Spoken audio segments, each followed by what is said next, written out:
जेठ 10 गते भित्रमा दुईवटा कम्पनीले सर्वसाधारण लगानीकर्ताहरूको लागि आइपिओ निष्कासन गर्न मिति सार्वजनिक गरेका छन्। अहिलेको समयमा सर्वसाधारण लगानीकर्ताहरूको लागि ब्याक टु ब्याक आइपिओ आइरहेको बेलामा अब फेरि पनि दुईवटा कम्पनीको आइपिओ भर्न तपाईहरुले 2000 रुपैयाँ तयार पारेर बस्नुहोला।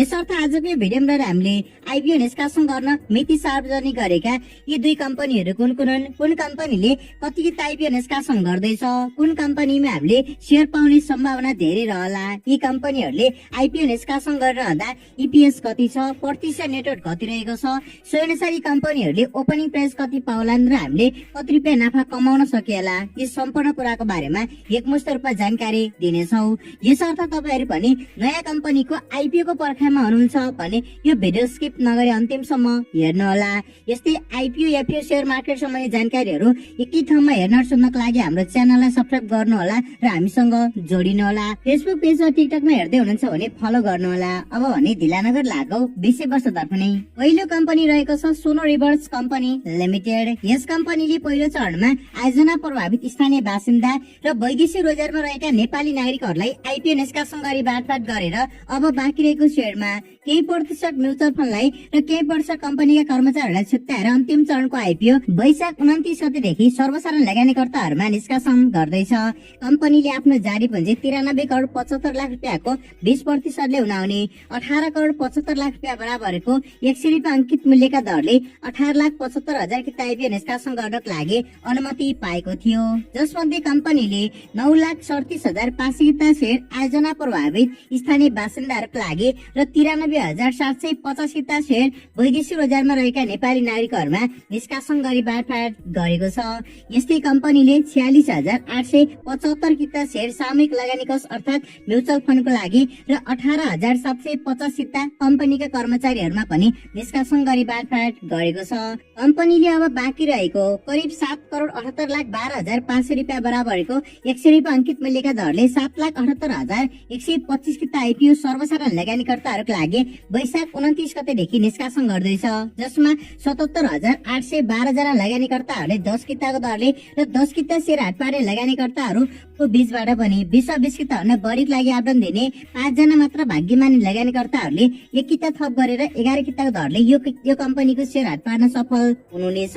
यसरी हेर्दा कम्तीमा 10 किता र बढीमा 20 किता शेयर भर्न सक्ने देखिन्छ। यदि 10 किता मात्र पाउँछु भन्ने लाग्छ भने तपाईहरुले 10 किता भर्नुहोला, तर थप 1 किताको लागि पनि कम्पिटिसन गर्छु भन्ने सोचमा हुनुहुन्छ भने तपाईहरुले 20 किता भर्नुहोला। 20 किता भर्दा 11 किता पर्यो भने बाँकी पैसा फिर्ता भइहाल्छ नै। यसर्थ तपाईहरुले मैले भने अनुसारले गर्नुहोला। यद्यपि कम्पनीको आइपिओमा कम्तीमा 10 किता र बढीमा 1000 कितासम्म भर्न सक्ने व्यवस्था गरेको छ।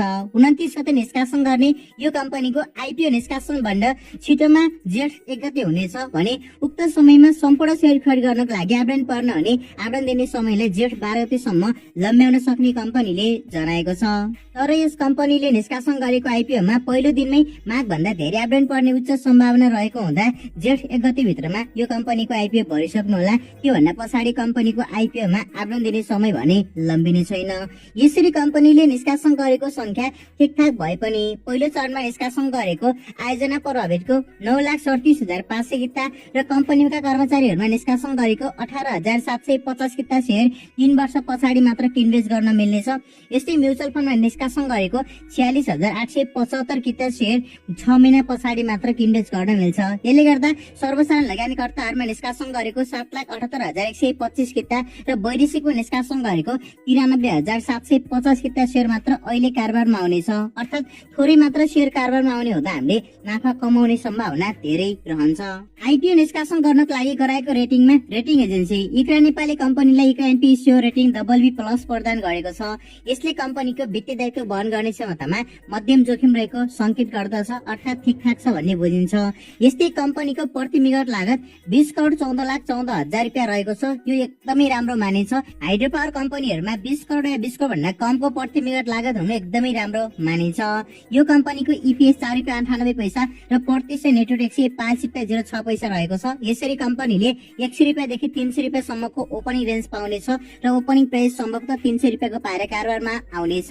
यो कम्पनीको आइपिओ आइसके पछाडि 10 किता शेयर हाट पार्न सफल हुने भाग्यमानी लगानीकर्ता साथीहरूले 8,000 देखि 12,000 को बीचमा अहिलेको मार्केट सिनेरियोमा नाफा कमाउन पाउन सक्नुहुनेछ। दोस्रो कम्पनी रहेको छ कालङ्गा हाइड्रो पावर कम्पनी लिमिटेड। यस कम्पनीले पनि पहिलो चरणमा आयोजना प्रभावित स्थानीय बासिन्दा र वैदेशिक रोजगारमा रहेका नेपाली नागरिकहरूको लागि आइपिओ निष्कासन गरी बाँडफाट गरेर बाँकी रहेको शेयरमा केही प्रतिशत म्युचुअल फन्डलाई र केही प्रतिशत कम्पनीका कर्मचारीहरूलाई छुट्याएर अन्तिम चरणको आइपिओ सर्वसाधारण लगानीकर्ताहरूमा जेठ 8 गतेदेखि निष्कासन गर्दैछ।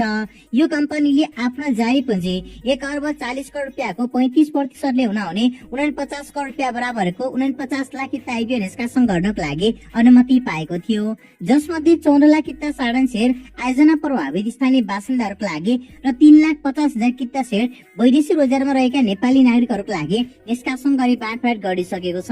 यस्तै कम्पनीले 1,95,000 किता शेयर सामूहिक लगानीको अर्थात् म्युचुअल फन्डको लागि र 1,05,000 किता शेयर कम्पनीका कर्मचारीहरूमा निष्कासन गरी बाँडफाट गरेको छ।